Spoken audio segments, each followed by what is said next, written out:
What up, Bjorn? What up, Brad? What up, Sue? Good to see you guys. What up, Jillian? What up, Bjorn? What are your thoughts on taking investors into your private label business? Any common investment structures you recommend? Equity share, monthly interest, ROI. Taking investors into your private label can be tricky, right? Because there's just a lot of hidden fees and things that you wouldn't really think about up front. Like, you don't want to be splitting things three or any number of ways besides, just the 50-50, right? Because, there's storage fees, there's PPC fees, and then if you start to split products, then, it just gets extremely complicated with fulfillment fees and all of the different things, right? Because things aren't as 50-50 as you might potentially want them to be. And so I always recommend that you keep it a 50-50 partnership if you do want to partner with people. If not, then definitely all be invested on the same products. So yeah, that's my answer for that. Amazon is reporting earnings tomorrow. Buy the call options. AMZ just announced mass hiring. Thoughts? I mean, Amazon's been absolutely destroying it on a tier, their stock recently. I mean, they're taking over the world, as everyone knows, as all of us know, especially because it's kind of our livelihood. So, I always would recommend buying the call. Whether you're going to trade options or just buy long into the stock itself, I think Amazon is a great long-term pick. Whether or not they actually do, outperform, because Amazon has huge expectations, being one of the craziest growth stocks of all time. What up, Andrew? What up, Emily? You need to come to the East Coast for a black belt meetup. Yeah, I know. It was fun. We did our first kind of official meetup. It was a small one. I think there was like 10 or 15 of us in Denver, because I'll be here for the next few months until I head off to New Zealand and Australia. But yeah, I'd love to do an East Coast meetup. Next time I'm on the East Coast, we'll definitely do that, or we might have to meet, regrettably, in Fiji or some paradise place like that. Is a trademark / AMZ brand registration applied to your storefront brand name or the individual items you sell? So if you get brand registered, you have to have a trademark now, which means that your store name, right? So when you go to like Garlic Press or Alpha Grillers or whatever, right, you'll see their store name as that little link you can click. That is now the same name as your trademark, or it should be, right? Because you should be trademarking either your logo itself or the actual name of your business. Or if your logo is the name of your business but in like some specialized font, that's actually kind of a little trick that I use with all of my different trademarks to make sure that both my logo and the text are covered, at least partially. It's kind of a loophole, but it's what I've been doing, because they usually try to make you either do just the logo itself or just the text, or if you want both, you have to pay double. But if you have your logo in like a specialized font that reads your text, it's kind of a way to get two for one. What up, Dustin? Nick, is it possible to use Clickbank for your Amazon listing? If so, explain in detail how this is done. Yeah, I mean, you can. We talked about this the other day. Basically, you just, you create a link using Clickbank, right? And people on Clickbank will sell your product for an affiliate fee. So it's just like any other product. Like if you're going to sell a digital coaching package teaching somebody how to meditate, and you give 51% of your overall cost to your affiliate, they're going to market it. They're going to make 51% of the sale. When they get a sale, you're going to make 49. It's the same thing with a physical product. The only difference is, you have to go through a little bit more stringent of an application product or process. Not working for you? Make a video. Okay, yeah, I can make a video on exactly how to do it. I'm not sure what you mean by not working for me, but me and a bunch of my friends who are doing very well on Amazon use Clickbank all the time. It depends what your product is, right? Like Clickbank affiliate marketers aren't going to be selling toilet paper or like some commodity, but if it's like a tactical flashlight or like some thing that has a little bit more pizzazz, then that works a lot better. What up, Roman? What up, Bentley?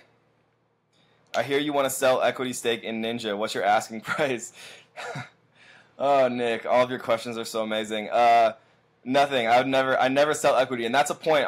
Obviously he's joking around, but never sell equity in your businesses, or if you do, make sure that it's worth your while tenfold, right? Because equity is everything. It's what we're building, right, with scale. It's what you want, right? It's leaving that 9-to-5 grind behind where you're directly exchanging 1 hour of your time and your life for X dollars is what we're fighting to the death to avoid, right? when we get to the point where we have a scalable infrastructure built where, you know, we're earning money while we're sleeping, that is what true equity and true wealth is. So never give away your points, percentages of your companies, guys, ever. And if you do, make sure it's damn worth it. Hey man, how much items do I need to give away? Edwards, so this is a complicated question. Take a look at Module 4, the latest video I added. All of the new stuff that I'm adding constantly to the course, I'm actually time-stamping now. So I put that out on 7/21. It explains in a very detailed way exactly how to know how to get to page 1 through giveaways. So if you haven't watched that video, make sure you're checking through the course constantly, guys, because I'm updating it constantly. I'm adding brand new stuff as it becomes available. So Edwards, take a look. I think it's the last video in Module 4, Part 2. It tells you exactly how many you have to give away to get to page 1 and how to do it very quick and very inexpensively. Mitch, hey Kev. I was going through the modules, but I'm getting stuck on how to calculate if the product you've 999 eye-tracked is worth moving forward with, specifically the step-by-step process, what to do next. So 999, so when you're doing the eye-track method, right, it's important to have some perspective about what the numbers actually mean, right? So if a product's selling 1,000 a day, but it's making 0 profit, then you don't want to sell it, right? Or if it's selling 1 per day and making 100 profit per unit, then you do want to sell it. So it's not about actually the number of units it's selling per day. It's more about the profit per day those units are generating, right? So when you see a number of sellers or you see a landscape that looks like something that you want to pursue, right? So let's say you find, you know, a turtle sweater, you know, for your turtle in case he gets cold, and you find that like the highest volume keyword is turtle sweater, right? And so you look on Amazon, into the search bar, you type in turtle sweater, you see, you know, 10 people, all of which have less than 100, less than 50 reviews, right? So you're saying, okay, cool. Then you run Jungle Scout Chrome extension. You're seeing that everybody's kind of has good numbers. You're seeing that the eye track is not concentrated just in that first seller, right? And then from there, basically, you need to take the next step, right? You need to have at least a reasonable idea of the cost of goods sold for the turtle sweater, right? And then you have to have a reasonable idea of the cost per unit to ship it. And so the way you do that is you contact manufacturers, right? You get some basic cost of goods sold quotes, and then you contact one of the freight forwarders that I share with all my students, right? And you say, hey, this is what I'm shipping. It weighs this much. We're going to do this many cartons, right? Or you estimate at least, right? If you can't figure out the shipping, just estimate $1 of cost of goods sold is $1 of shipping. And that's an extreme estimate, an incredibly extreme estimate. Don't say, but Kevin, you told me that $1 cost of goods sold equals $1 of shipping. No, I'm saying if you absolutely cannot find a quote for shipping, then use that estimate. Once you have cost of goods sold and shipping, right, you can use the Amazon FBA calculator. And once you have those numbers, you can get a very accurate profit margin per unit sold after FBA fees, after referral fees. Once you have that, right, let's say that it's 50%, then if you see all of the, you know, the top 10 guys are all selling 5 units per day, right, at $20, then you know you're making 5 times your profit margin of 50% at $20. 5 times 10 is $50 profit a day. That's how you make the decision, Mitch.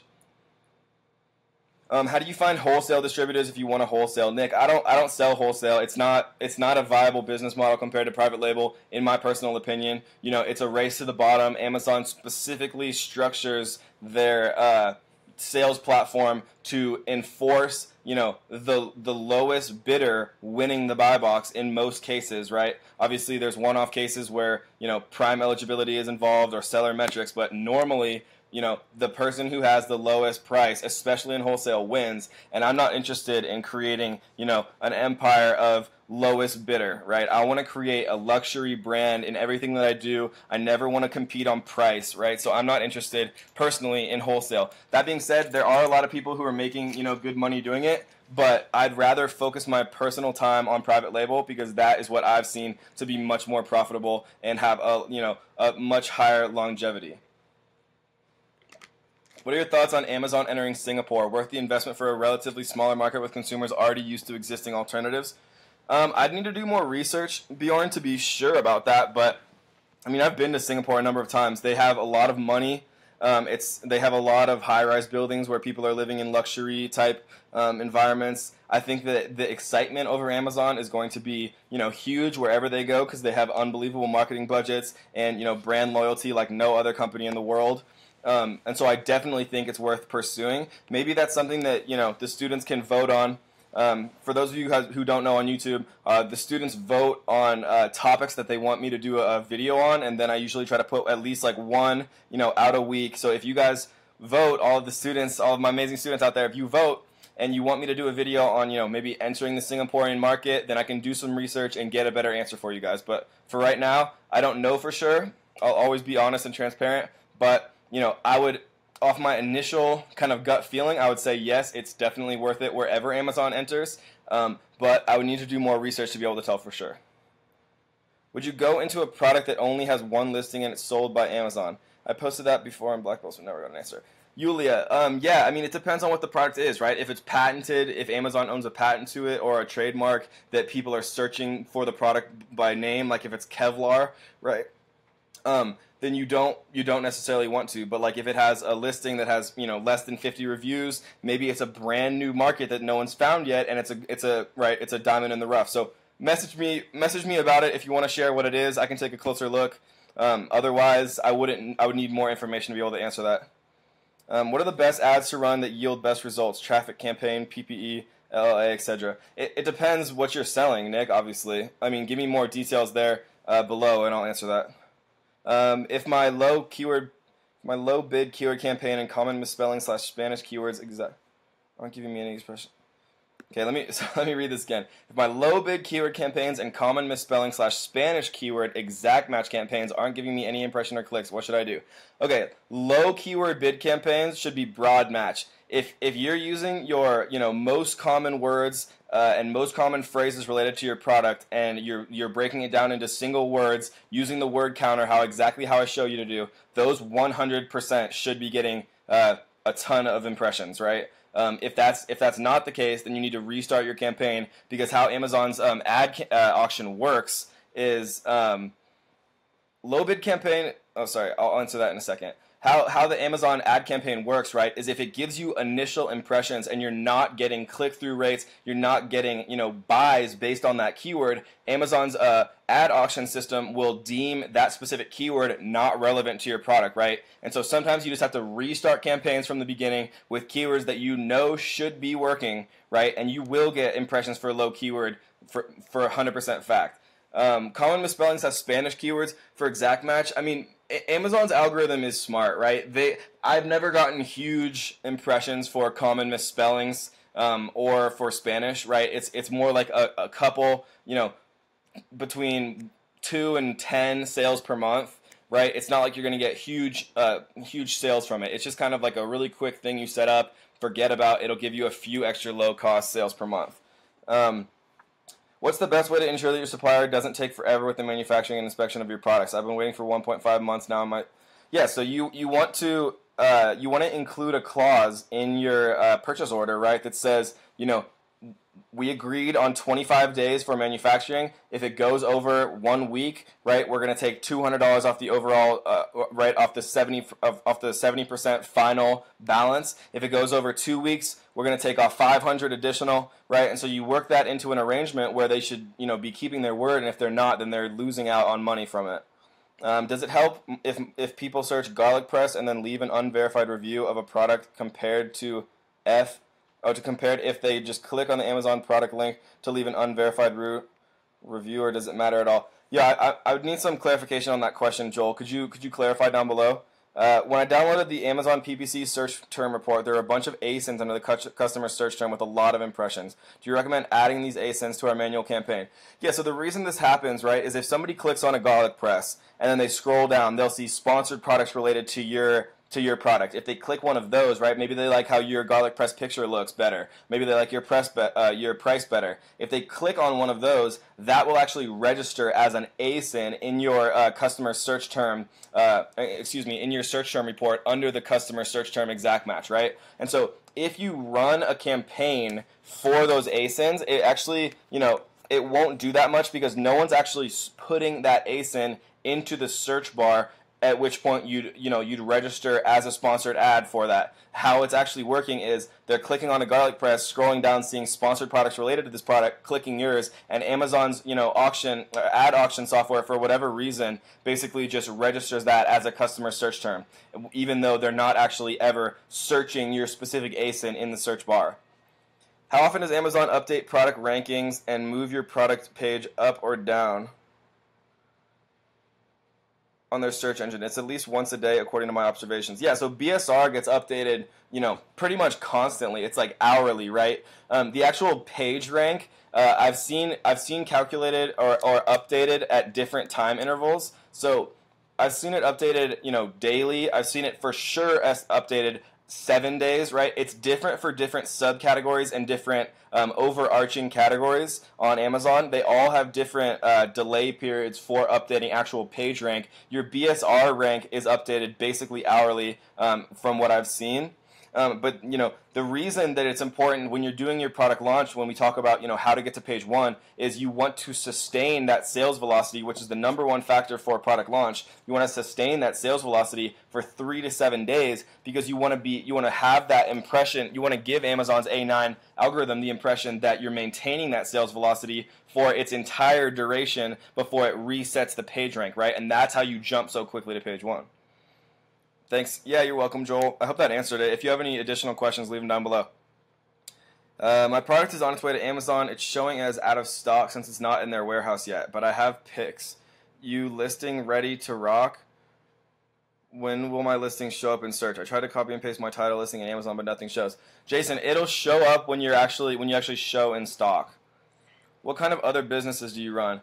I mean, I have a digital product business, obviously. I have a coaching business. I have, a big physical product business. I do stocks and bonds, and some friends and I are getting into real estate. So I try to keep it into kind of like the main 3, right? Digital, physical, and real estate.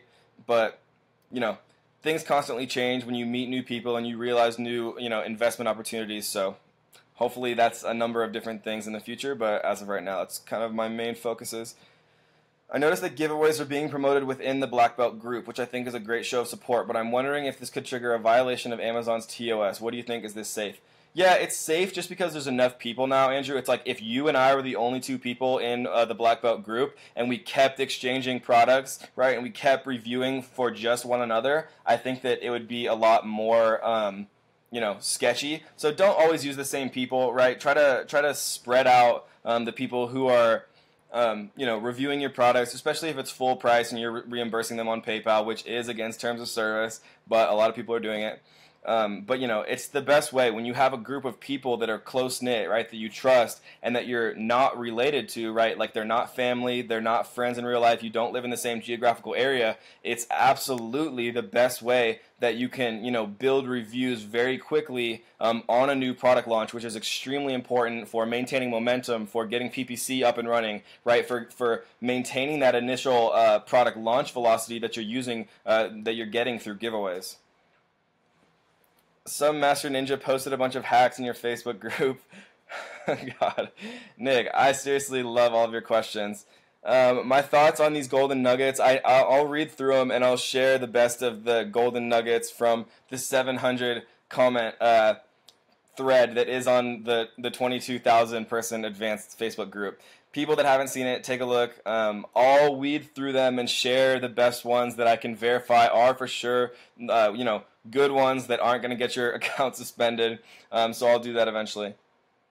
Dan Mark, when are you coming to Australia and which part of Australia? I'm going to do the whole East Coast, so I'm going to start kind of at the bottom and work my way up. And then I'll probably do the same thing, go from the top island to the bottom island, New Zealand, try to hit as much as I can of both. I know you brought it up a few times, but it seems the 250 character backend keywords thing is real, and Amazon is slowly rolling it out across the board. I have a listing that is still getting 5,000, but then I have another which is getting about 280. You have a listing that's indexing 5,000, Bjorn? I'd be incredibly surprised if that was true. If it does happen, which it 100% has not happened yet for everyone, they could be rolling it out slowly. Amazon, does whatever they want, and then you kind of have to figure it out. As of right now, the 250 character backend keyword indexing is a myth. It is not true for everyone. That is not to say that it isn't true for some people. It could be, but not for me yet. I'm still indexing 600, 700 characters in my back end, so it's 100% not effective for everyone yet.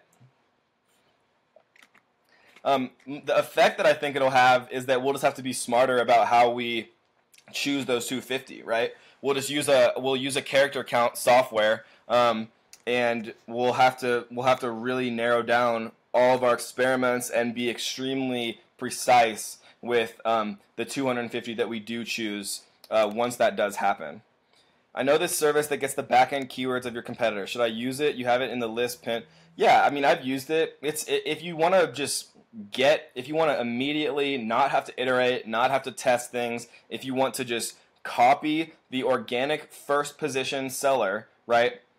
If you want to just copy their backend keywords, you know it's working. You know Amazon deems them relevant, right? You know that if they're in organic position 1, assuming that they're not using black hat tactics, if you know that if they're organic position 1, then basically that Amazon has deemed their backend keywords very relevant. And if you copy those and then make slight alterations, let's say that you're selling stainless steel and there's a ceramic, obviously you'd replace the word ceramic with stainless steel. So you make slight alterations for your specific product, and it's a way to guarantee that your listing is going to start out with a lot of organic rank, and then when you're running your product launch giveaways, keyword specific manually, how we discussed in the product launch module, then you're going to get a ton of organic keyword rank for words you know for sure are very relevant. And then once you're ranked for all those relevant long tail keywords that the A9 algorithm is putting together from your back end keywords, then you're going to get a ton of organic sales. That's just how it's going to work.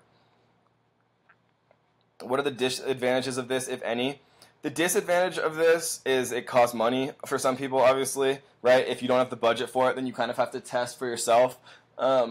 But other than that, there's not a ton of disadvantages. It just saves you some of the iterative work to figure out which ones are hitting.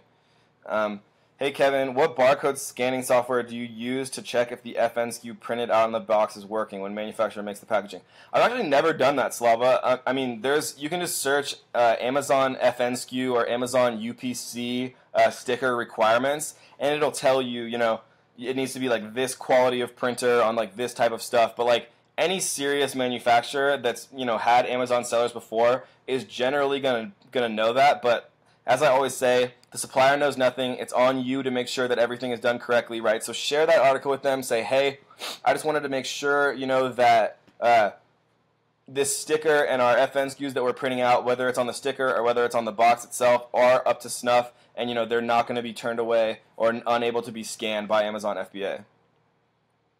Reasonable profit after the first month of starting.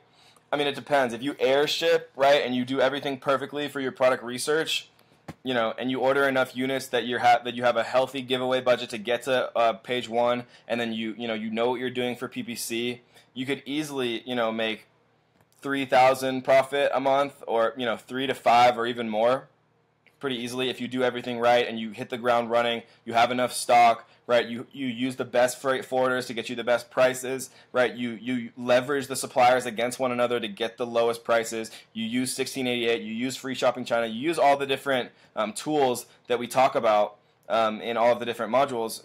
If you do that, you can easily make 3, 5, or even more. It depends on how well you do product research and your budget for inventory. What are the main considerations when selecting retail packaging? Do you steer clear of poly bags? Can the FN SKU be printed on a nylon drawstring bag? No, it can't be printed on a nylon drawstring bag.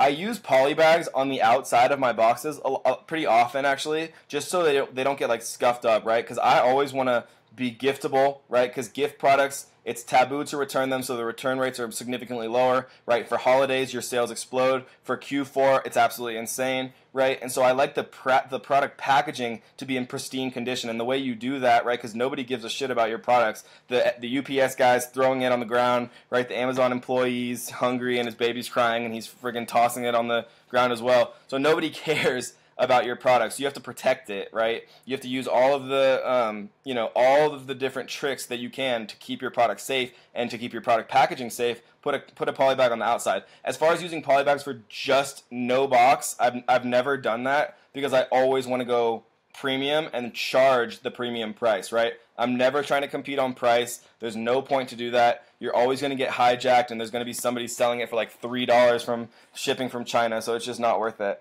How much should the manufacturer be charging for white gift box packaging? It depends how big it is, obviously, and it depends if you want glossy. It depends if you want, a color logo, but 25 cents to 50 cents, right? Maybe lower if you want something super simple. Can you talk a little bit about bonds when buying from Alibaba? I can't figure out where to start. Kyle, do you mean customs bonds? You can answer below and I'll answer it. When looking for a potential product, I think you said to aim for a 50% net margin, or do you aim for a specific monthly gross profit regardless of margin? Yeah, I am for a 50% margin, right? But if you're selling one product a month and you have a 50% net margin, obviously you don't want to do that, right? But I track, right? If you're selling 5-10 units a day at a price point of $20 or more or $15 or more or whatever your low point is, right? You never really want to go below 14 or 15. Just trust me on that. With Amazon FBA fees and storage fees, you just don't want to, right? But if you're selling a product for $20 a day, for $20, and it's selling, according to iTrack, 5 to 10 units a day, right? If you have a 50% margin, you're selling 10 units a day, right? It's $100 profit per day, right? And when you annualize that to a month, all of a sudden you're making $3,000 profit from one product, and as you start to add products, once you have 10, it's up to $30,000 a month. So it scales quickly, and that's the point of Amazon FBA, right? Kyle, yes, that is what you're talking about. Okay, so bonds basically means there's two times, right? There's single-use bonds and there's continuous use. If you're going to be shipping year-round, right, you're jumping in full tilt, you know you're going to make it work, you feel very confident from the group or the course or my YouTube or wherever you're getting your information, right, you probably want to get a continuous bond because, I do shipments weekly from Alibaba or from China. So, it would be stupid for me to pay for the single-use bond if I'm going to be shipping, every single week or even sometimes even more frequently than that. So a single-use bond is, half the price or a third of the price, and, it basically allows you to ship your products from China to the United States one time. A continuous bond gives you the right for 1 year to do the same thing, but it's more expensive. I think it's like 450 USD. When looking for a potential product, I think you said... Oh, sorry, I already read that. Can we have a seller and buyer account with the same email address? Yep, you can. Can you confirm whether the online quotes offered by Freightos are accurate to final costs? I've never personally used Freightos. When I was originally looking for freight forwarders, I literally contacted like 50 people, gave them all the exact same specs, cut it down to 10, right, and then leverage them against each other, and whichever one, said, hey, we're not trying to make a huge profit, we want to build a long-term relationship, I cut it down to 3, I got a final quote, and whichever one I felt the most comfortable with, right, I went with. And so I share all of those with the students, with all of my students. They are by far the cheapest, right? If you use an international freight forwarder and you use a freight forwarder based in the USA, you're going to get one person that speaks perfect English and charges you $5,000, and you're going to get one person that speaks, okay English that charges you $2,000. And so if you want somebody that speaks perfect English and you're willing to pay $3,000 extra, go ahead and do that, but I'm not willing to do that, so I don't care at all. I still get it done. It's the exact same thing. My products still arrive in the exact same way, in the exact same time, but I pay, 40% the cost than if I was using a freight forwarder in the United States. So obviously, it's an easy option. Andrew, to answer your question more closely, we currently have a student who's doing a case study for me. He's comparing my specific freight forwarders with the lowest price that Freightos offers. He's going to report back to me, and I will report back to you to see if Freightos can even compete or get close to what we have for the students. I really doubt it, but if it is true, then I'm not proud. Then we'll change. We'll change to the cheaper option, especially if they're reliable. Can you make a Canadian ninja group for Canadians so that we can join and help each other out, please? I mean, there's enough groups at this point, Sue. There are a lot of Canadians, though, and I actually just spoke to one of my friends who lives in Canada and sells on the USA market, and he's doing, seven plus figures. I think he's probably close to 8 figures by now. He agreed to do an AMA for our group. So he's going to tell you all about how he sets up all of his infrastructure from a business perspective, right, for the Canadian market, selling in the USA. So I did that because of, you know, the questions you had. So he's going to come and he's going to answer every single question all of the Canadians have in the student group, and he's going to get you guys completely set up to the point that, you know, you're in a huge advantage over other Canadian sellers, because he's just learned so much getting, you know, up into the 8-figure range on Amazon.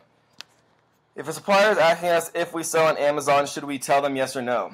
Also, if they ask if we have sold the product we are inquiring about, should we tell them yes or no? Yeah, you should tell them you sell on Amazon, because there's different things that they think about, right? Like, they need to be able to pass a drop test. They need to have a certain level of UPC, right? They know that the quality that you're looking for is generally higher than, you know, if you're selling wholesale. So tell them yes. If they ask if we sold the product we're inquiring about, should we tell them yes or no?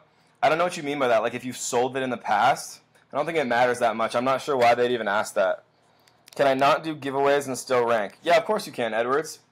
I mean, Edwards, I recognize your name. You're in the full course. So go to Module 4 and watch the new stuff that I put out. I make it extremely clear exactly how to give away and how to rank. Damn straight. Don't have time to care. Unfortunately, USPS tosses that shit everywhere. Yeah, I know. No one cares about your products at all except for you, right? So you have to make sure that, you know, it could withstand a nuclear attack. Then you're probably in good shape, because it's going to on its way to your Amazon customers. Does Alibaba allow purchases through PayPal credit?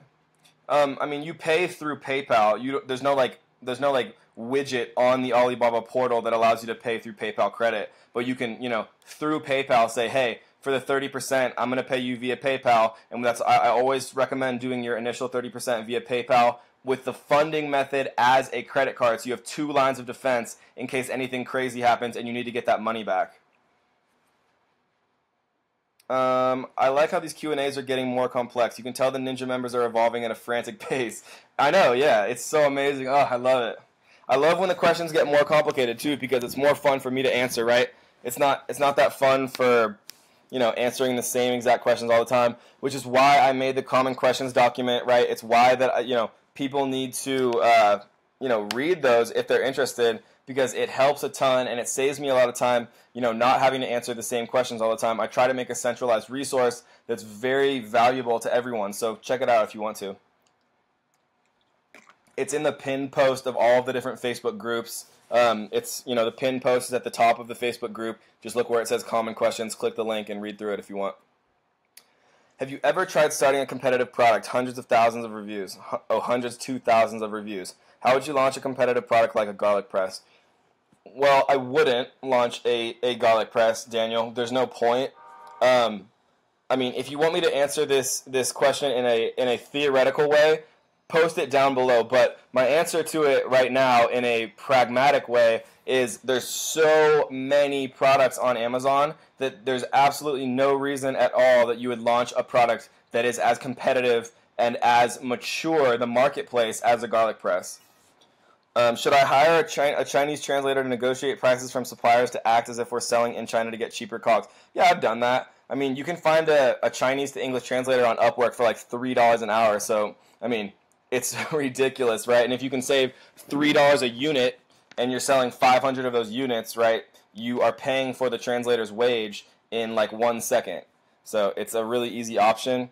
A lot of people aren't willing to do that, Nick. I know that you're very unique from a human perspective, so maybe you should do it. I've done it. It's worth it. But more often than not, I use 1688 and, you know, the China version of Alibaba, or the China-facing portal of Alibaba, which is 1688. I use that more so just to leverage against Alibaba sellers, just because I'm more used to it. But, you know, if I spoke Mandarin, or, you know, I cared more, then I would definitely use a Chinese translator. It's just getting to the point now where we're launching, you know, multiple products per week. And when you're launching that many products, trying to do everything perfectly from like a, you know, 1688 Chinese translation perspective just slows you down too much. So excited for this AMA. Yeah, no, I'm trying to, I'm trying to answer your guys' questions. When I see a lot of people from Canada having the same questions, right, I'll solve it, right? The whole purpose of having a coach and having a mentor, especially if they give a crap about you, is to make your lives easier. So, I mean, I'm going to get a power seller, a huge power seller from Canada to come live into our group and do an Ask Me Anything for you guys. So stay tuned. It'll probably be next week in the student group. Are you still in Colombia, man? Colombia's dangerous. Get out fast. No, I'm not still in Colombia. I've been back in the USA for a little bit now. Is Colombia dangerous? I didn't experience any type of danger when I was in Colombia. I mean, I got robbed when I was in Rio de Janeiro during Carnival, but nothing happened to me at all during my time in Colombia. What up, Auden? Andy, how do we get back to ranking at page 1 or 2 if we get pushed back? I mean, it's all about sales velocity, Andy. I mean, you can, if there's 10 people on page 1 and all of them are selling, 10 a day, 12 a day, 15 a day, right? If you want to get to position 1 on page 1, then you need to be selling 2 more a day than the person who's selling the most per day on page 1. So if they're selling 15, you need to give away 17 units for 3 to 7 days to outpace them, right? And then you want to make sure that you have enough reviews and you have a quality product that people are going to buy naturally, that you can maintain and sustain that momentum, or else you're just going to be wasting money, right, doing your giveaways. What is your daily sales goal per product when doing product research? I mean, it's not really a daily sales goal, Andrew. It's more of like, Andrew, I recognize some of you guys' names. You should come into the Brown Belts group because I want to answer all of your questions. I want to answer all my student questions, and I recognize some of your names asking questions in YouTube. So come back to the Brown Belts group, and I'll answer your questions there.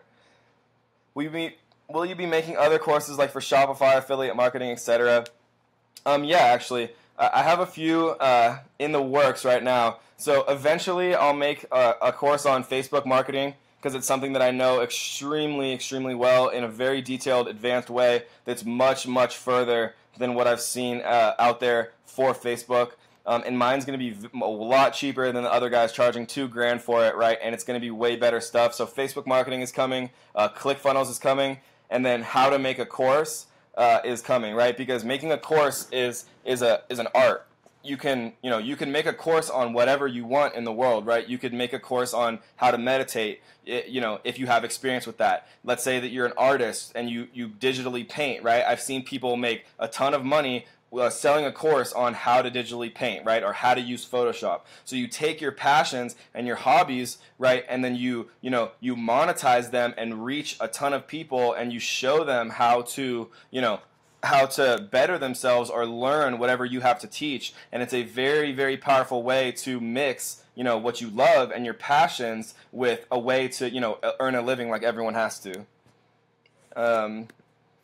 All right, I'm going back into the student group for a second. I use 1688 as leverage in negotiations against suppliers also. But what the typical response I've been getting of late is the quality on 1688 is shit and ours is better, including our manufacturing technology / process. How would you respond to that? I mean, that's complete BS, Bjorn. They're the exact same factories. They just have one. It's like a Craigslist ad, right? You put a Craigslist ad on 1688 and you put a Craigslist ad on, on Alibaba. It's the exact same factory. It's just listing their exact same products on 1688 and their exact same products on Alibaba. So that's complete BS.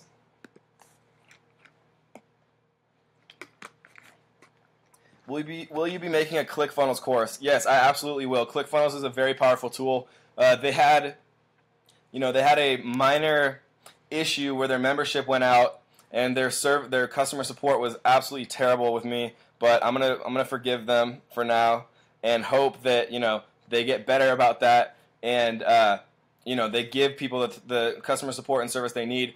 It's a very powerful tool. It has a very incredible transformative. It gives you transformative capabilities without a huge technical know-how, right? It gives you Actionetics, which is your email follow-up all in one place. It gives you Backpack, where you can do very advanced affiliate marketing in the same exact place, where you can build web ready funnels and web pages and landing pages that integrate with your email systems, and all these types of things with automated timers and sticky footers and things that would require a ton of technical know-how in other web services. It gives it to you in a drag and drop incredible interface. So I have a huge amount of faith in it. I'm going to be putting out a course, or at least another module specifically on ClickFunnels. That's coming soon, and so stay tuned. Are you closing the course at the end of the month? Jean-Paul, yes, that is the plan for now. I'm gonna go ahead and evaluate things when that comes. What people are looking at. I've had a ton of people messaging me saying, hey, I know you're closing the course at the end of the month, but I can't afford it right now. Is there any way that you'd leave it open?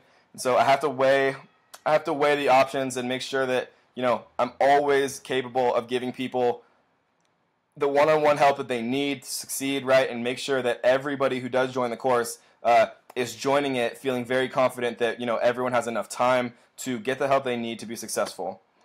How much is your course? It's $1,150, but if you use the YouTube promo, it's $997. So if you're interested, it's cheaper if you do use that promo. It's available in the description. It's final150. You have to type it sometimes when you copy and paste it. It doesn't always work because we had to custom code the promo code portion of our order page. Looking forward to those courses, Kevin. Thanks, Auden. Can I change my Amazon seller name easily? Yeah, you can. Kev, do you have any videos we can use for our affiliate links? Yes, that's actually a very good question. So my top affiliates right now, the people who've, we have people that have made $25,000 just from affiliate commissions selling the Ninja course, right? So those top people, all of the top affiliates who've been working hard, trying to spread the word about the course that they believe in, right? I'm going to be giving them some very, very good videos, right? We have some studio quality videos coming out. We shot some really awesome footage with a professional team. We have a animated video coming out on a blackboard that I've been working out, right? So we have some very, very interesting advertisements coming out, and people who are interested can definitely be a part of it and, get to that point where, we had a couple affiliates make $20,000 in 3 days selling the course, right? And that was with just my crappy quality computer stuff. This stuff is going to be really, really interesting for the people who take advantage. I'm going to jump back into the student group. Nice, so there's more questions here. Kevin, when are you coming to Toronto for a meetup? I don't know, soon. I think it would be fun to organize like a mastermind type like retreat, right? There's not going to be any profit involved, right? A lot of the other gurus or coaches will do these for-profit events where they charge people $10,000, and that gets you like a crappy hotel room and a couple drinks. When I organize a meetup for all of our amazing students, it's going to be no profit, right? I'm going to charge you exactly what it costs per person. We're going to, organize a really amazing retreat in some paradise place, right, with a beach, with a lot of, interesting activities. We're going to do mastermind collaborations to talk about, new product strategies and how the evolution of Amazon is changing, and it's going to be very, very fun. Kevin, I lost you with bad connection. Did you answer my question? What was your question, Sue? I did answer your question about Canada, so I'm not sure if it was that one. Do you need an account to search on 1688? Whenever I search it, it asks me to log in. No, you can just close it. It prompts you to log in, right? And most of us can't actually read what it's saying on that prompt, but you can just close it or click outside of it, and the prompt goes away, and you can see the stuff. No account needed. I use it all the time. Yeah, you don't need an account. What if every seller knows how to hide their stock? Then we won't be able to find their sales, right? Yeah, but, that's an incredibly large assumption, Sue. It'll never get to the point where the breadth of this data has reached everyone, right? There's always going to be a learning curve as Amazon is constantly changing its ecosystem to better the environment for the customer, right? And the people who stay ahead of that, like our amazing Ninja group, they're always going to have a huge advantage, which is going to maintain, our dominance in all the different product categories we choose to sell in. That sounds way better than a Toronto meetup. Yeah, definitely. Is a freight forwarder necessary? Yeah, I think a freight forwarder is probably one of the most important usages of money in my opinion. It takes out so much headache so much complexity. Shipping is a very complicated process, and if you can just hand it to someone who's making a very small profit to handle all of that logistics for you, it's incredibly worth it, right? The other thing I would say is very worth it is paying for amazing pictures, right? Never skimp on product photography. It is going to change your Amazon business significantly, right? If you have amazing pictures that you pay $1,000 for versus like crappy pictures that you pay $300 for, it's going to be the difference between having a successful business and having a business that fails. Oh, sorry, Emily. Has anyone paid a supplier with an Amex card through PayPal? How do I find out if Alibaba accepts Amex? Oh, so PayPal, it's PayPal that accepts Amex. PayPal will fund, into their PayPal balance based on you funding with your Amex card, and PayPal for sure accepts American Express, so you can pay with an American Express card on PayPal for sure. I'm going to jump back into YouTube for a second. So if you guys are watching YouTube, ask your questions. The course is 100% worth it, but why those vids if you're closing the course? Yeah, that's a good question. I mean, I started them a long time ago. It takes a long time to create, really high quality video stuff. So, I'll eventually reopen the course, but I am considering closing it down for a while to kind of refocus some of my time to creating, new content, whether it's ClickFunnels, whether it's Facebook advertising, whether it's drop shipping, right? Whether it's a course on how to create a course, right? And the way that I'll free up some time to be able to do that is by closing the course and not accepting any more members for at least a time. Mastermind at Cancun. Do it, Kev. Yeah, I should. Jack Lord, did you answer my question? I'm not sure. What was your question? Could you please answer it or ask it again? Good morning, Kev. I finally caught one of these live streams. Oh, what up? I love your YouTube name, man. It's awesome. Is Amazon still allowing UPC codes from resellers? I mean, yeah, so this is a good question. People always ask me this constantly. Do we need to get GS1 UPC codes, which is what Amazon says you need to, right? Yes, that is what they say. No, that is not what they enforce. So I still use nationwide barcodes, right? You can pay $30 and get 100, or you can go to GS1 and pay $700 and get like 50. So it's a really obvious choice. I think Amazon eventually will create their own barcode system or force us to use GS1. And what I mean by that is they won't let you create a product listing unless you have GS1, but it's not gotten to that point yet, so I still use the cheap codes. I think a retroactive, a retroactive approach from Amazon would just destroy their catalogs. There's no way that they're going to retroactively enforce GS1 because there's too many people out there that are using resold UPCs. What stage at the latest should I have an LLC set up? After the first product is selling successfully? Yeah, you can't. I mean, you could, but you want a professional seller account, right? Because there's no per unit sold fee. If you have an individual account, right, no LLC, you pay a per unit fee for selling, right? And on FBA, that adds up fast because you're moving a ton of inventory. So the latest you want an LLC is, right before your product arrives, then you change it to a professional account, add your LLC, and then start selling a ton of units. Do you close the listing after you run out of stock? No, Amazon owns the listing, Mohammed. You can never close it. You don't actually own even your own listings that you create, which is kind of sucky, but it's just how it is in Amazon's world. What's your mindset in differentiating your products? I always differentiate ASAP. I mean, you never, ever, ever, ever want to just create an exact carbon copy of another product. There's no point. You're not adding value. You're not bringing a new product into the marketplace that people are going to appreciate, right? If you just do the exact same thing, why would somebody buy your brand new product when they could buy this product that has 50 reviews? You have to add value with every choice you make. Can I just use Google Images and Photoshop the high quality photos to make them mine? Absolutely not, Roman. That's intellectual property infringement, and Amazon has an incredibly accurate way of telling if you use images that aren't yours, and they'll shut you down very quickly. Do you get product help if you only buy a module and not the entire course?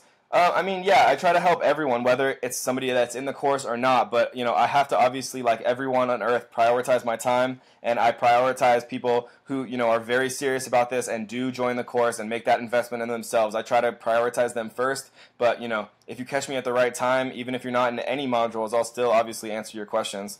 I actually genuinely like helping people. It's not just for the money for me. like it is some people. Are those videos only available to top affiliate folks? I haven't decided yet, Drew, but if you're interested in those videos, which are going to make a major impact on affiliate commissions, and it's going to make some people a ton of money, then get involved in the affiliate program now. Get some sales under your belt, right? And message me. I'd be more than happy to share those studio quality, videos with people if they're super interested and they are messaging me. Kev, just want to know if an item selling 8 to 10 units per day, not many players, good niche to go for. Dulshan, I would need a ton more info. In the common questions document, in the pinned post, I talk about the 6 steps of product research. So grab that info, look at it, review it. If it looks good, then go for it. If you're in the course, or if not, just message me. If I have time, I'll go over it with you and we'll decide. Thanks for the clarification on UPCs. That's exactly what I was looking for. Yeah, of course. Well, I'm willing to spend around $2K, and I was wondering what quantity and how many products should I buy. So quantity, you basically calculate that on a 6-month schedule. So if the niche is selling 10 units per day, right, you want to never have more inventory than 180 days, because Amazon starts charging you long-term storage fees, which are about 22 times higher than average storage fees. So you do 10 units per day times 180 days plus your giveaway budget, right? So 10 times 180 is 1,800 plus giveaway, let's say, is another 200. So you wouldn't want to buy more than 2,000 units in that specific case. We talk about that super in depth in our first module. I actually have a video on exactly that. I'm going to jump back into the student group, see if there's any more here. And we have about 10 more minutes, guys. So if you have more questions, make sure you get them out now or forever hold your peace. When are you dropping that mixtape? Soon, but it would probably melt your laptop, so be careful. Is freight forwarding necessary? Hey, Kevin. Okay. Can't I use my Google Images? Yeah, so I just answered that in YouTube, Roman. Don't ever do that. Do you have any idea what we should save for your Paradise Retreat? No, not yet, Emily, but, I mean, it's going to happen. It's probably going to be somewhere that I personally am, so it's either going to be, I would think, in Australia, New Zealand, or Spain. So look up, some rates for that, for the flight. It's going to be, some type of resort that is a reasonable, a reasonable price for everyone. I'm going to try to make it as inexpensive as possible. Again, zero profit on my perspective. It's just going to be, the exact costs passed on to people who want to join, and it's going to be really focused on just, maximizing the value and building people's businesses and building those relationships that are so vital for being successful in business. If you're closing the course and we purchased a module, will those who purchased a module be able to purchase the full course during the closed period? It's a great question, Anthony. I think the answer is probably yes. Yes. Spain, when is that going to happen? I could visit my family then. So I'm gonna be in Spain in February, I think. So it would probably be sometime after that. What if someone was unable to sell their stock in 6 months more? What do they do? I mean, if you're doing your due diligence up front, right, that won't happen. Just as an answer. But if you can't sell your stock and you're doing everything right and you're on page 1 and you're ranking for your keywords and your PPC is set up well and your listings optimized and your pictures look good, then maybe some crazy thing happened that maybe Donald Trump outlawed the products and Amazon shut you down or something. You can make a destruction order or you can make a removal order, send them to yourself and sell them on eBay or by other means. What's the best way to run a lightning deal? How come my most recent one ended with no sales?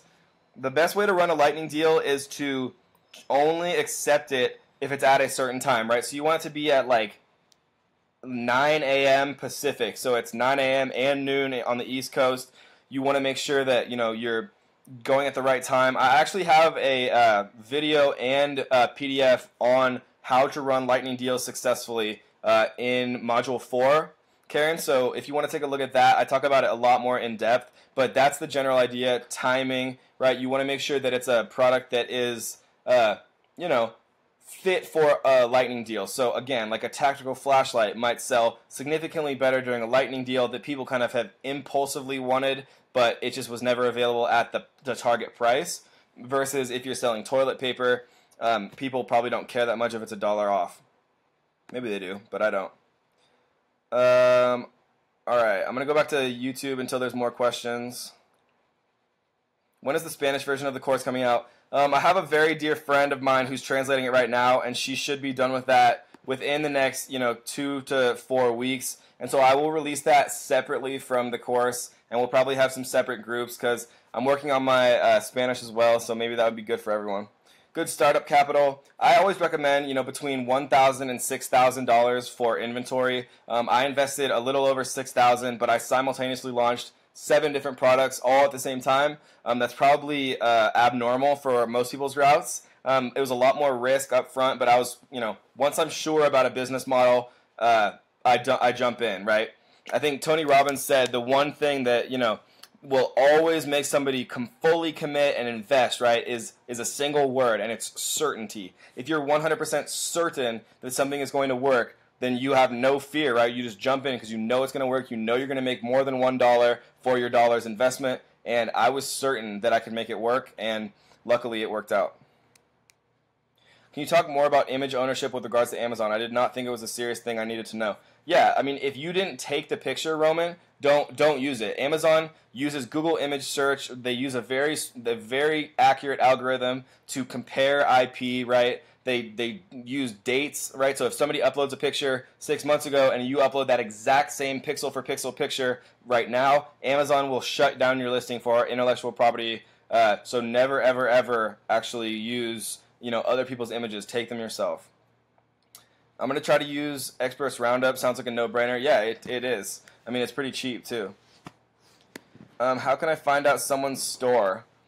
That's a good question. We actually have a student in my group who's quite good at that. He's thinking about offering a service to find anyone's store. I mean, I don't personally do this. I think it's private and that people, work hard and they should be able to protect their privacy. So I don't personally do that. I mean, I could do it, but I just don't. I don't want to. I think it's a private thing that people have worked hard for, and they should be able to keep private if they choose to. Was the full course cheaper when you offered Sensei 500 code before? No, it wasn't. The cheapest price the course has ever been and will ever be is $997. It will never be cheaper than that. When I offered the Sensei 500, the original price was $1497. We took $500 off to make it $997. It'll never, ever, ever be cheaper than that. And the payment plans are more expensive, obviously, because it's spread out over months. The cheapest possible price you can ever get the course for is $997. Startup capital, yeah, I just answered that, D'Angelo, between $1,000 and $6,000. Which is worse, running out of stock or increasing price to really slow sales? I mean, if you run out of stock with the same momentum and you restock within 2 weeks, you'll come back to the place you already were. If you increase your price like a ton to slow down your sales, when you restock, you're going to be significantly lower on the BSR rankings because Amazon will have calculated your most recent rank when you stocked out as much lower because your sales are much lower because your price is higher. Only asking about startup capital because I'm ready to quit my job and have about $9K. Yeah, if you have $9,000, D'Angelo, you're ahead of a lot of people who start Amazon FBA, and you're in a good spot. Does the course help out with web landing page setup? Yeah, absolutely, Lance. I actually give you my exact landing pages that I've created in ClickFunnels, and you're free to use them. So yes, we absolutely do for email collection, for coupon distribution, for all of that. What is the most reliable method for finding the number of sales of product? Ashraf, the most reliable way is to use the 999 iTrack method, right, where you're going into your Amazon cart, you're clicking the quantity, pressing 10 plus, putting in 999, and it'll say, sorry, the seller only has 63 left. And then you can write 63, you do it the next day, right, and now they only have 50, right, so they sold 13 over that one day. So you're going to stop selling your course at the end of the month. If we buy it now, can we access it after the end of the month? Yeah, absolutely, Jake. That's a good question. Whenever you purchase the course, it's yours forever. You always get unlimited updates, all of the brand new stuff that I'm adding to the course, daily or weekly, you get absolutely for free, and you always will get it absolutely for free until I'm dead. All right, I'm going to jump back into the student group. I'll do a little bit longer one. I'll stay for another few minutes, even though we've already passed the hour because we had a little technical issues. Are you able to do a video on hiring virtual assistants or templates on how to hire and what to look for? Yeah, definitely. I mean, Upwork is the best way. OnlineJobs.ph is a garbage website. They've been so money hungry recently that they've basically taken out the functionality of their entire website. It's awful. So I use Upwork exclusively now. I'll make a video if people vote, if the students vote on that, Jason. I'd love to. I have a very, very specific way of how I hire virtual assistants using filters, right? Giving them an initial kind of difficult task to see how they react to it, right? Seeing how good they are, staying on time, planning calendar events, right? Messaging you when you say to message you. When you give them, 6 random little tasks throughout the day to see if they, finish them and report back to you and things like that. What is better? We go through the course and then start looking for a product, or start looking for a product after product research? The best way, in my opinion, Sue, is to finish one module, right? Module 1, product research, finish it all the way through, take notes through the entire thing, and then start product research. All the way through module 1, taking notes, then start product research, and then come back whenever you have a question. Say, oh, I kind of remember this. Maybe I'll rewatch that while I'm looking at bestseller lists, while I'm, looking at storefronts and running, infinite page extracts and things like that. Nick, can I have your scooter when you move from Denver?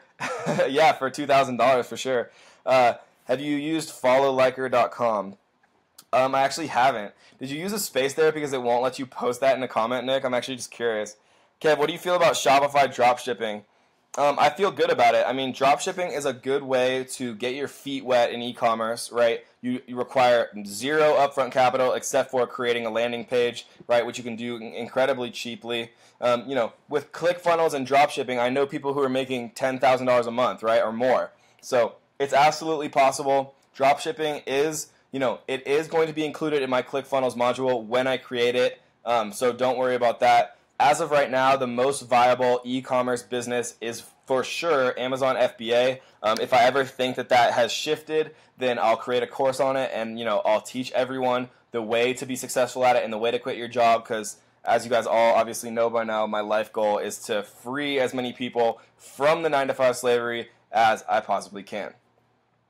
So let's go for about 5 more minutes. How do you get add-on item icon, and why do you get it? You usually get it if it's less than $10, Peter. So if you do $10.01, it should disappear. Did you mention in the course about how to get a good brand name? I mean, you can make a brand name in any way you want, right? There's brand name generators on Google. It's just being creative, right? It's whatever you're passionate about and you love. So I mean, I love certain things, so I make brand names about them. And if I'm selling high margin products, I'll make it general enough to be able to sell a variety of different products under that one brand umbrella. If I'm doing a specific brand that I'm planning on expanding horizontally, obviously it'll be a little bit more specific to that specific brand. But it's just be creative with it, have fun with it. It's the whole point of all of this. Can you give me the link to the video you were talking about quantity of the products to order? Yeah, it's in module 1, Jack. So just message me on Facebook. I'll give you the name of the actual video itself, but it's in module 1. I think it's in probably part 1 or part 2 of module 1. Can you advertise your product in Amazon store on Craigslist or other sites? I don't know why you would. Nobody's really searching Craigslist to click an Amazon link, right? They're searching Amazon. I want to create a product that is similar to the products in the niche I'm selling. In one of the product has a logo on it and website and moderate reviews, but I can't find patent info on it. The has no logo, 1 bad review, but good sells. Sorry, I'm not sure if I follow that. Could you maybe rephrase that, Leyland? Kev, for your course, can we pay each month? Yeah, we have a couple payment plans, Dolshan. So if you start your payment plan and the course ends at the end of the month, obviously you're in. You've locked in your spot, so don't worry about that. If we purchased one module, can we buy the whole course after you close it? I answered that question earlier, and I guess I'm thinking the answer is yes, but you probably want to act fast on that if you're going to. Have you read Expert Secrets? Yeah, absolutely. I love Russell Brunson. I think he's one of the sharpest guys out there right now. I follow everything he does very closely.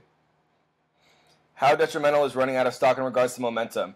What if we don't get the product in before? What if we don't restock that product in time before the 2-week period?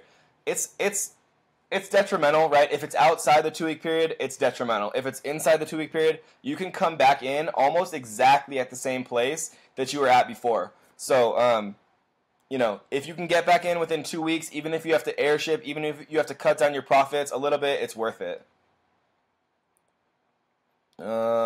Any tips for getting product videos and ebooks done? Yeah, ebooks, I use my graphic artist that I found on Fiverr. He's incredibly talented. I share his information and how to contact him in the student group. Product videos, I use vid.gen. So, I mean, if you Google search vid.gen, they do a great job. You can ship them an Amazon product, and they're YouTube influencers, right? And they'll make a product video for you, and they'll tag it, you know, into your related video section on your Amazon product listing. Will Amazon pay me quickly enough so that I can reinvest the sales into restocking inventory? Amazon pays you every 2 weeks. You can request them to pay you faster, but you have to have metrics for them to do that. But how about the long shipping times from drop shipping? Isn't that a deal breaker? I mean, e-packet shipping isn't actually that long, Jean-Paul.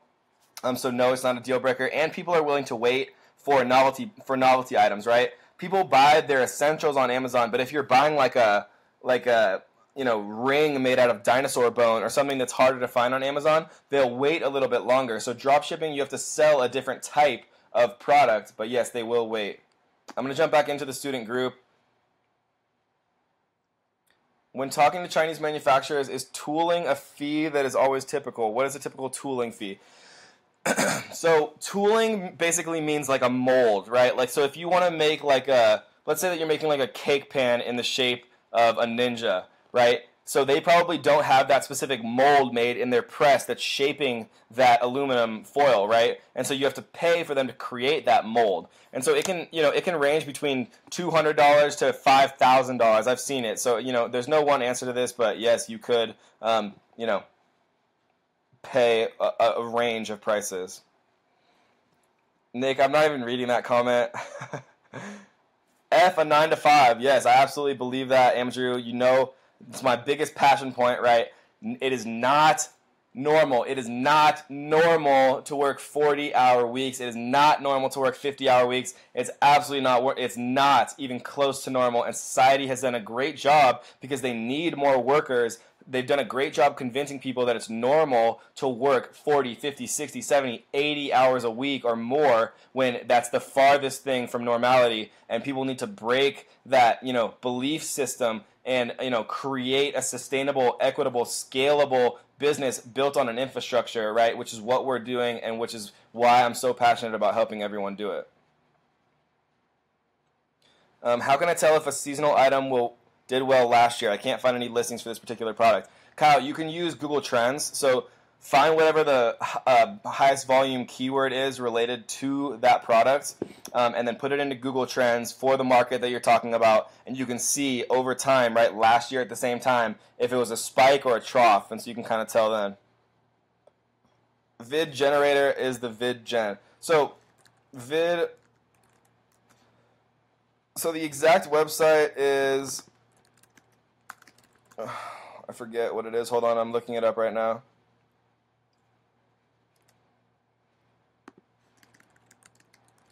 The exact website is, I'll post it because I'm not seeing it right now, but it's I think it's like vin.genya. Auden, do you know what it is, or does anybody else out there know what the exact URL is? I'll post it in the student group after this, but I don't remember what it is exactly right now, Jason.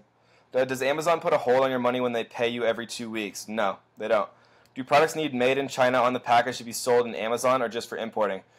Just for importing, but I mean, if you're selling it on Amazon, you have to import it into the United States where you're going to sell it on Amazon. Could you go through process of activating UK markets in a future course video? Activating UK, yeah, I could go over UK market. I mean, we have international stuff in the course, right? Talking about how to do product research in different markets, you know, how to talk about whether to enter certain markets and things like that. As far as actually activating your account, that's pretty easy to do. I'm not sure what you mean by activating, but we could definitely do something on the UK market because it is very important, obviously. What happens if you have a larger box or carton than Amazon requires if the product is oversized? So if it's longer than, I think it's, if it's longer than 25 inches on any side or 50 inches, I forget the exact the exact metric, but if it's longer than a certain number of inches per side, Amazon says that they might charge additional fees, right? I think it's 25 or 50 inches. My business partner handles all of the shipping stuff, so I'm not as well versed as him in that specific area. But I'm pretty sure it's 25 inches on the longest side or 50 inches because we just dealt with this recently. So if you're under that, right, and if you're under, I think it's 50 pounds per box, then you'll have no issues. But Amazon has really detailed stuff on that, so just, go to or Google search Amazon FBA carton requirements, right? And it'll tell you must be under 50 pounds. Longest side must be under X number of inches. So just Google search it. It's pretty easy stuff. Could you briefly cover how trade assurance works on Alibaba? Note, I can't use PayPal CC protection method as international. Yeah, so trade assurance and Alipay is the best alternative, right? They have basically an arbitration service where let's say your order is for $10,000. It'll go into an escrow account that Alibaba controls until the order is kind of finalized, and then Alibaba will release it to the manufacturer. So it's much safer than just like a straight-up bank wire. But still, I think the safest method is PayPal goods and services and credit card as the payment method for people who do have that as an option. All right, guys, let's do like 3 more questions. Have you used Payability? No, I haven't, but I've heard about it. I don't need the money daily, personally. Every 2 weeks is fine. So, there's no reason for me to pay for that. Yeah, you can. He's right. Nick is right. You can request a withdrawal at any time based on how close you are. But Amazon won't always grant that if you don't have like a history of good seller metrics.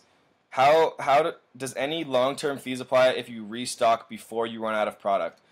Yeah, so let's say you have 100 units, right, and you sell 99 of them, and 6 months has happened now, and you have 1 unit left, right, and then you restock 6 months in 1 day, they'll charge you 1 unit's worth of that long-term storage, and all of your new units that have just arrived will obviously have a new 6-month counter on them. So you want to restock when your supply is low, when you sell out of those, and you shouldn't ever have to worry about the 6-month thing. It's not very common if you're doing your due diligence and your product research up front. My supplier says I cannot pay by PayPal because I'm shipping direct to the warehouse. Is this normal? Yeah, suppliers always tell you that you can't pay by PayPal, and I always pay by PayPal. So you just have to argue with them. Suppliers, they pay more fees. Say, okay, we're going to split the PayPal fees, but I am paying via PayPal, or I'm finding a new supplier. When sending from manufacturer to Ningbo FOB, is it normally expensive for a light item? Zahira, you should message Mandy and Kelly. I mean, they'll tell you exactly what those costs are. It depends on the weight and where the factory is in China and things like that. So, all right, guys, I'm going to answer one more question in the student group. I'll answer a couple more in YouTube. What if you run out of budget quickly because you're bidding so high, however, are not getting clicks with a lower bid? Then raise your budget, especially if those clicks are profitable, Andy. If they're not profitable clicks, then try making a number of different campaigns, some of which with lower bids, some of which with higher bids. For proven keywords like we talk about in Module 6, turn on Bid Plus. Are you a millionaire? It's an interesting question. Glad you learned that early. Love your generation. Absolutely. How much investment do I need to make $1 million in a year? Make $1 million revenue? I mean, you could easily do that. I turned 6,000 into over 150,000, right? And so if we multiply that by, 6, then we're at the million mark, right? And 6,000 times 6, if you could healthily do it in a very controlled way, you could get $1 million in revenue with a $50,000 investment selling on Amazon FBA if you choose the right products and you do everything correctly from the start. But much easier. You could do $1 million off 100,000. Same question. I've been tracking an I-99 cart track. Doesn't work because he only allows 5 to be sold at a time. Have you had this problem? Yeah, this is probably the most common question that I get. I've explained this a ton of times, right? But it's a very important question. The way that you do that is if there are competitors that don't have that 5 max quantity limit, then I track them. right? If there's no one that doesn't have that limit, or there's no one that has under 999, then use camel.com, the sales rank, right? It'll show you the sales rank chart for that particular item. You can see, you know, how high the BSR is, right? And we talk about this very in depth in our first module. But you can use camel, and when you see the BSR charts, if it's really high and the BSR is very low, that means the bestseller ranking is very good, which means that they're selling a lot of units, and you can kind of make estimations that way. But that being said, the most pure and most accurate way is using the iTrack 999. All right, Doranoki says he has 40 grand. That's great, man. You're way ahead of a lot of people, and you should be proud of yourself for having that much saved up. You know, it's tough to do, and you can, you know, really kill it in Amazon if you make a series of correct decisions, just like everyone else, right? All right, guys, that is it. I'm gonna answer maybe one more in the student group. That's it. Thank you so much, YouTube. I'm done answering questions, unfortunately, for now, but next time I will answer a ton more, of course. I love these Q&As. Thanks, Kevin. What is your favorite color? Green, of course, because it's the color of the ninja. Thanks, Kev, for all the great info. 6K to over 150K in what time frame? It was a little over 80 days, 85 days, Andrew. When you're doing the iTrack, if fulfilled by merch, do you need to look at camel and not trust that? If you're doing iTrack and it's fulfilled by merchant, you can't actually see any numbers, right, Jason? Because the reason that iTrack works is because Amazon has a record of how many units that FBA seller has in Amazon's FBA warehouse. If it's merchant fulfilled, right, so I have the units at my house, Amazon has no idea how many units I have, right? So the iTrack only works if it's an FBA seller. Why are you so awesome? I don't know. I just try. You know, I'd like to thank my mom. Love her. All right, guys. So thank you so much for joining. I hope that was helpful. Sorry for the technical issues earlier, but I can't wait to have the next Ask Me Anything Ninja session, and we'll see you then.